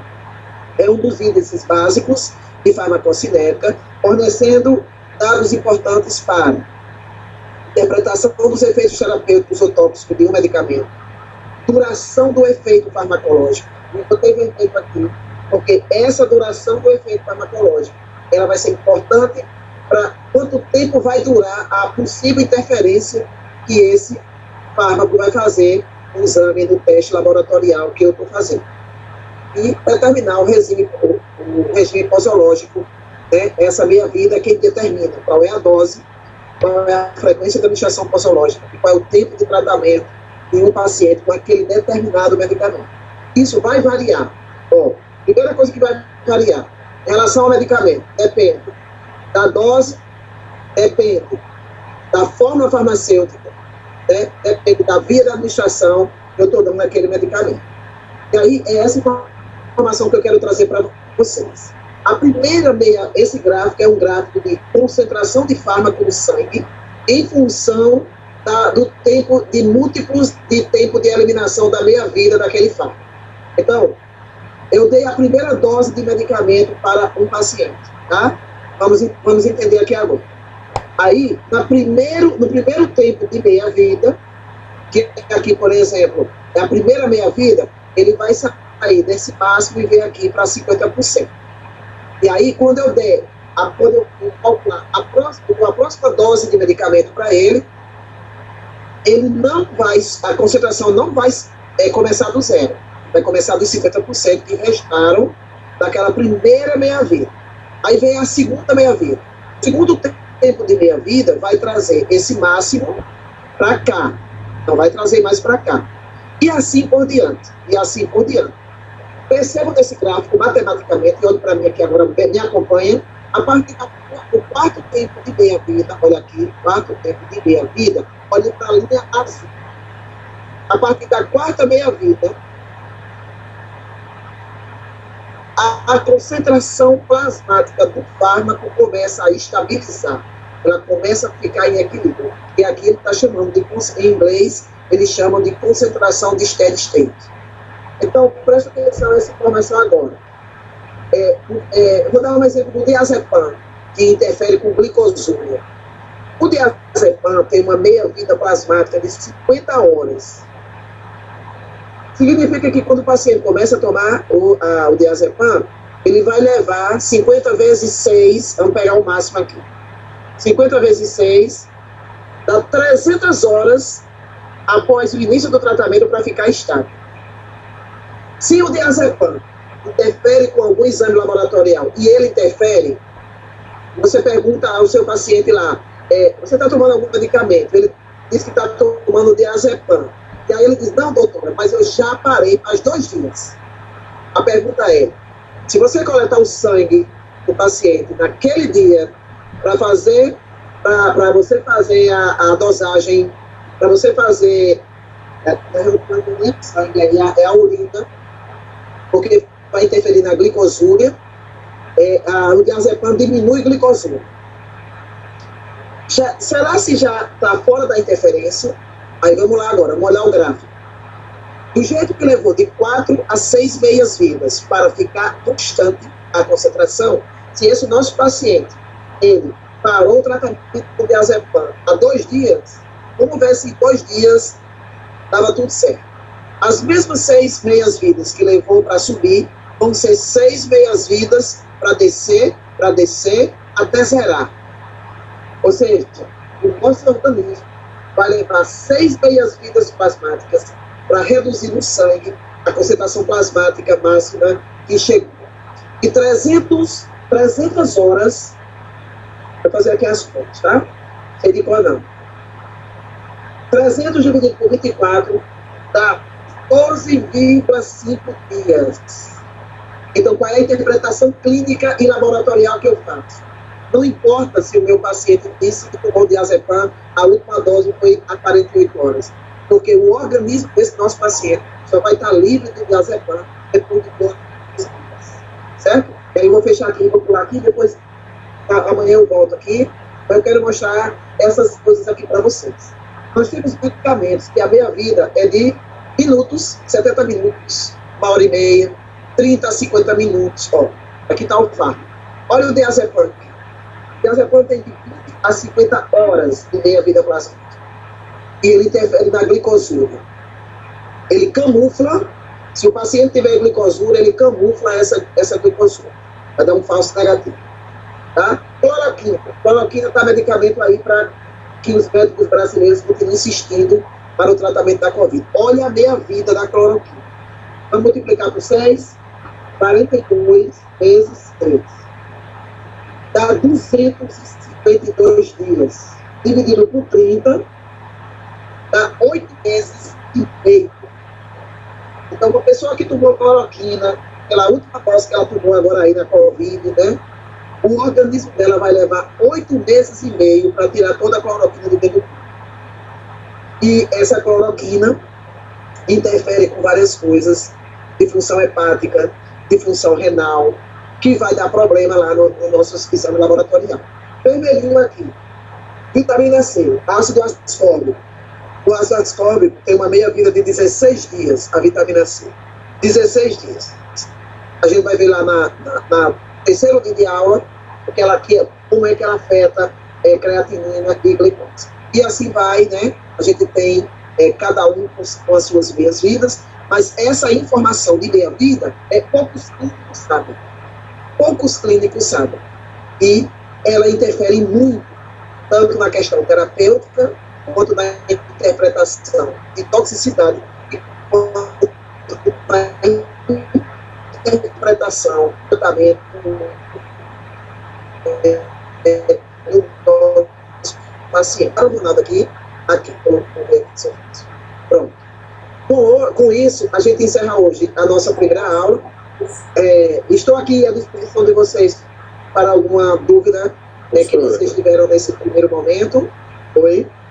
Quando eu crescer, eu quero ser igual a você. Ô, Davi, que é isso, rapaz? Olha ali a Parabéns aí pela aula e pela recordação da farmacologia, viu? Pronto, obrigada. Então, com umas coisas novas, né? Que mudou da época que a gente estudou, né? Eu espero que eu tenha trazido os princípios para vocês entenderem melhor as coisas que vão vir amanhã. Amanhã e depois. Beleza. Obrigado, viu, Davi, por esse primeiro retorno. Mais alguém quer falar alguma coisa? Podem ficar à vontade, viu? Eu vim aqui. Professora, quero agradecer. Adorei a sua aula. Deu para recordar bastante. E a sua didática é impecável. Obrigada, Beto. Eu adorei o exemplo que tu me trouxe.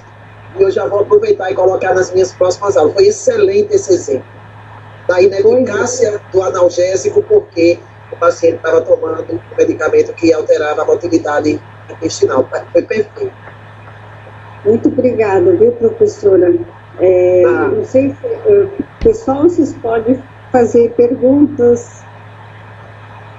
Ou querem deixar para amanhã, se querem digerir, né, toda a informação, amanhã também pode fazer perguntas, né? Eu agradeço, então, a professora, todos os alunos aí que estão